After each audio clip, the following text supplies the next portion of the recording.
Larry Bird revenge story ever told. Well, yeah, revenge story ever told. Yeah. You. Sincerely, Charles Barkley. And as one might expect, they got into a fist fight that game. Ooh. And now Barkley gets into it, and he and Lambier. And Ooh. now there are some punches thrown. And when Robert Parrish, who got into a fight with Lambier 3 years in a row, was questioned about Bill Lambier, he said, "I was always taught, if you can't say something nice about someone, then don't say anything at all." So I'm saying nothing at all. But nobody hated Bill Lambier more than Larry Bird.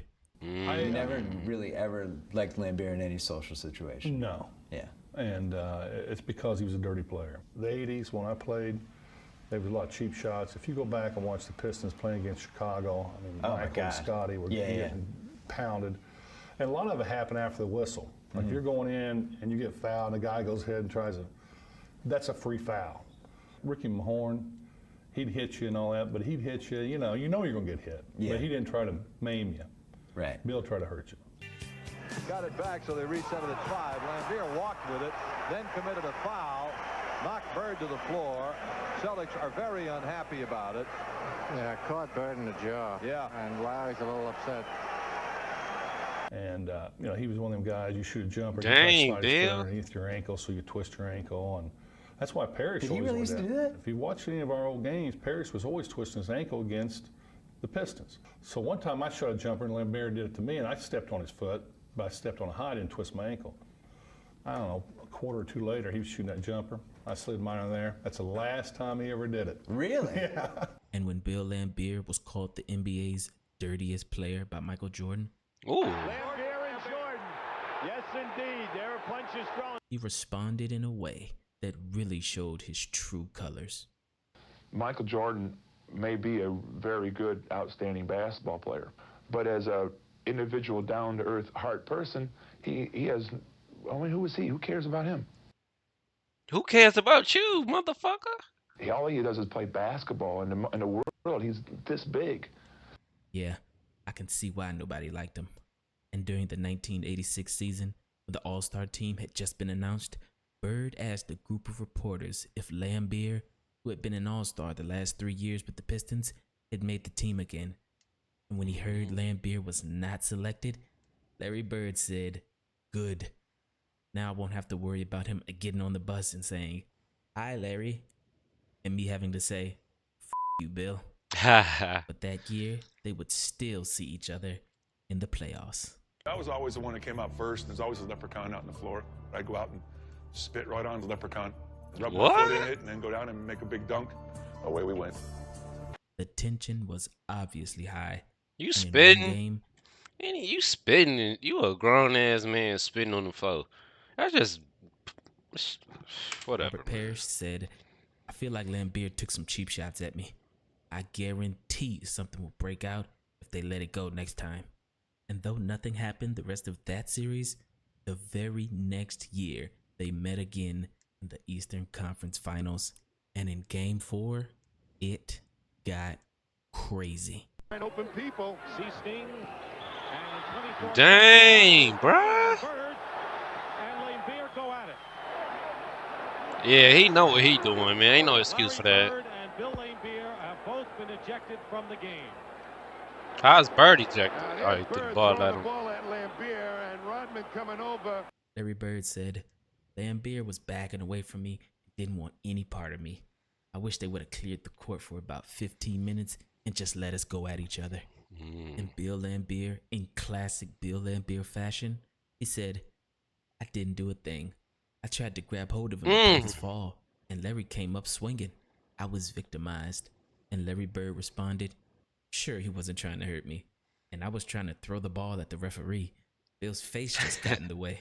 When you play the same team 4, 5, 6, 7 times right in a row within the space of about 2 weeks, it's got to be bad temper. Our ball club, I always feel, were retaliators, not instigators. And I think the other team, like Detroit, they are the instigators. And in that next game, when Bill Lambier tried to come out and shake Larry Bird's hand, Larry looked at Bill and said, "Go f yourself.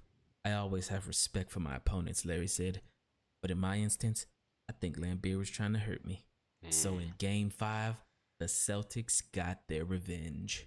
I was at the game, and the crowd just had so much hatred for Lambeer for that game. I've never been in any sort of a sporting event where the crowd hated a player that much.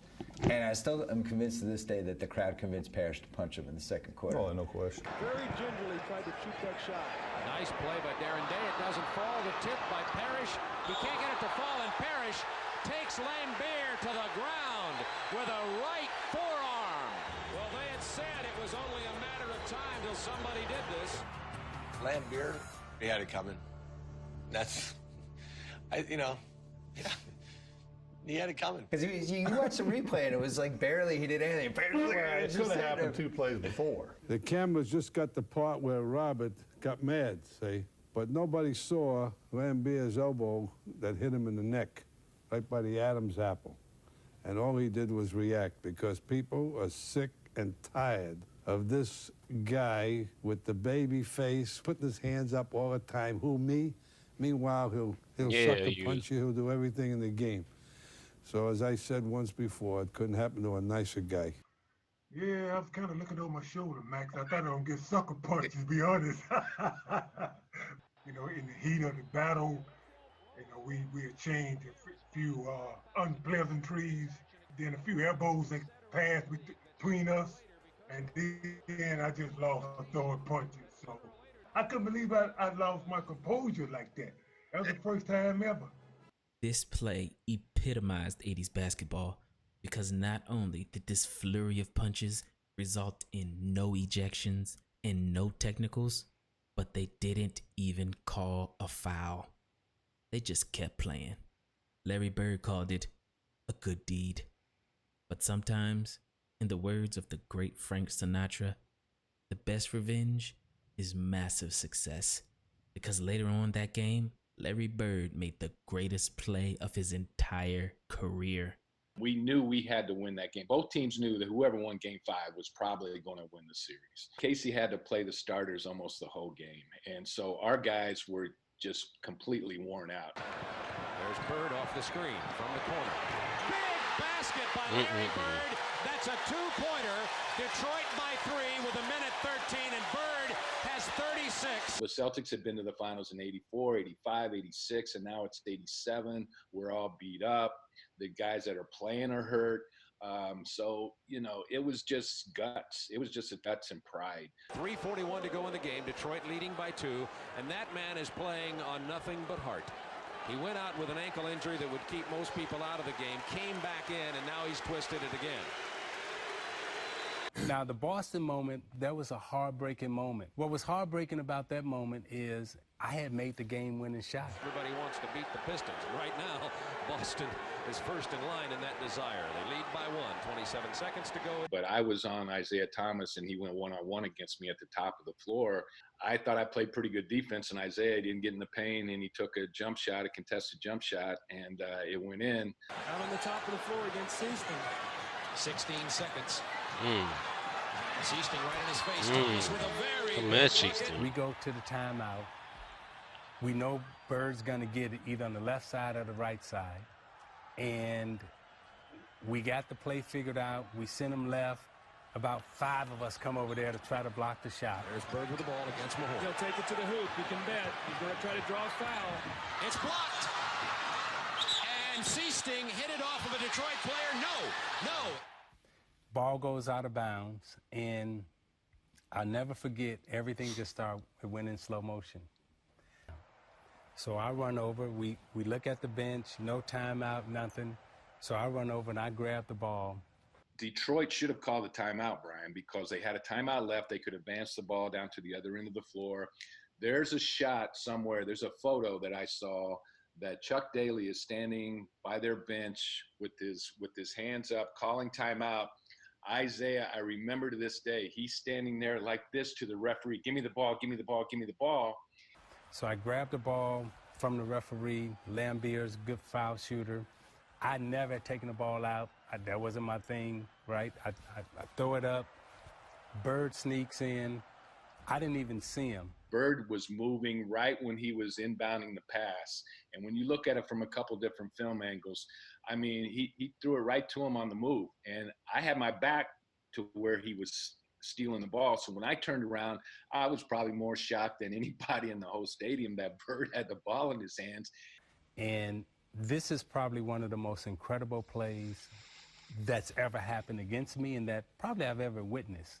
From an athletic standpoint, two people being in sync and just Bird just playing every second. And that's what the Celtics taught us, to play every second, not to play 47 and a half minutes, but to play a full 48. Yeah. And he had a smirk on it. He knew the game was over, and he almost had a smile on his face when they gave him the ball, and he did not see Bird at all. But the thing I remember the most is that Joker. This is the out of bounds line. That Joker caught the ball, and in my mind, I'm like, okay, he going out of bounds. That dude did this, like a ballerina, right? And if you go back and you watch the play, that dude is on his toes. The baseline is right up under his toes. And in my mind, he must have stood there for about 5 seconds because everything was going in slow motion in my mind, right? And it's like, damn, how you doing that? And then DJ, out of nowhere, right? Right. They are so in tune. They are so in sync. He catches the, Bird hits him. He catches the basketball, lay it up. Now there's a steal by Bird. Underneath the DJ. Right at 1 second left. What a play by Bird. I'm walking to the huddle, and as I come back out of the huddle, right, we try to take the ball out of bounds or whatever.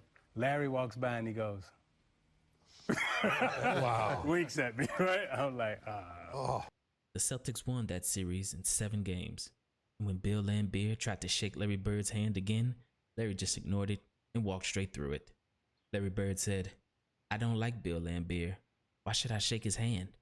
Even Isaiah Thomas, who was Bill Laimbeer's teammate for 11 years on the Bad Boy Pistons, had this to say about him. To tell you the truth, if I didn't know Bill, I wouldn't like him either.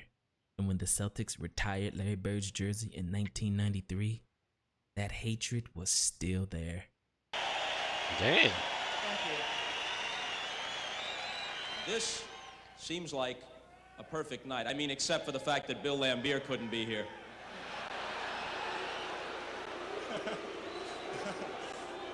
What would you tell him if he was? We would probably hang him up with my my number.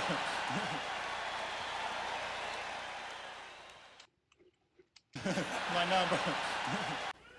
We would probably hang him up with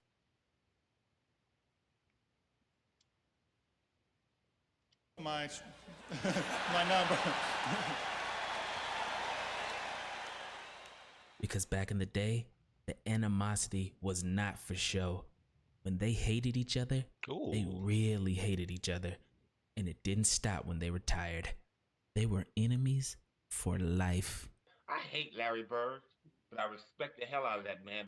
I respect Isaiah Thomas's talent. No matter how much I hate him, I respect his game. But Bill Laimbeer's hate was on another level because he didn't respect anybody, not even his own teammates. Damn. In his last Detroit Pistons practice before he retired, Laimbeer elbowed the star player Isaiah Thomas and broke his rib. And when Isaiah Thomas got angry, Laimbeer elbowed him again. Bill Laimbeer once said, I don't fight, I agitate, then walk away. 'Cause you a bitch, that's why. But this time, Isaiah Thomas didn't let him walk away. Because in retaliation, Isaiah Thomas punched Bill Laimbeer in the head, breaking his own hand, resulting in Isaiah being sidelined for 8 weeks. Like I said, I can see why nobody liked him. I don't give an inch at all on the court. I don't give anybody any respect. I think that's the major problem with a lot of other players is I don't respect their game. If they happen to get in the way, well, that's not my fault. That's their fault. I hate motherfuckers like him. I hate people like him. He the type of motherfucker in real life that don't say excuse me when he trying to get past people. You know what I mean? Like he ain't got no home trainer. I make no apologies for my game throughout my career. Whatever the general public thinks about my style of play, I really could care less. You left the bad blood on the court for the most part, but not with Lambier. You never really ever liked Lambier in any social situation. No. Yeah. And it's because he was a dirty player. Larry Bird's sitting next to you right now. Would you talk to him? Would you have a conversation with him? What would you say? I'd probably go to a different table. I'd probably go to a different table. His ass is go. Oof. If look, like Robert Parrish said, if you ain't got nothing nice to say, you don't say that. What y'all think about Bill Lambier? How do y'all feel about him? Y'all think he was a dirty player, or was he just playing the game by how it was played? I think he was a dirty player. Make sure y'all hit that thumbs up, hit that subscribe button. Yes, chat. I have been seeing y'all comments. We will be reacting to every Larry Bird playoff game. I might get into Magic. I just don't know how soon. And we gonna check out some more Hakeem. It's a lot. Y'all know. NBA history, it's a long way to go, so I'm not in no rush. That's why y'all gotta hit that thumbs up and subscribe so y'all can get notifications when I post. I post every day, sometimes twice a day, sometimes 3 times a day, but I post every day. I'll catch y'all in the next one. Peace.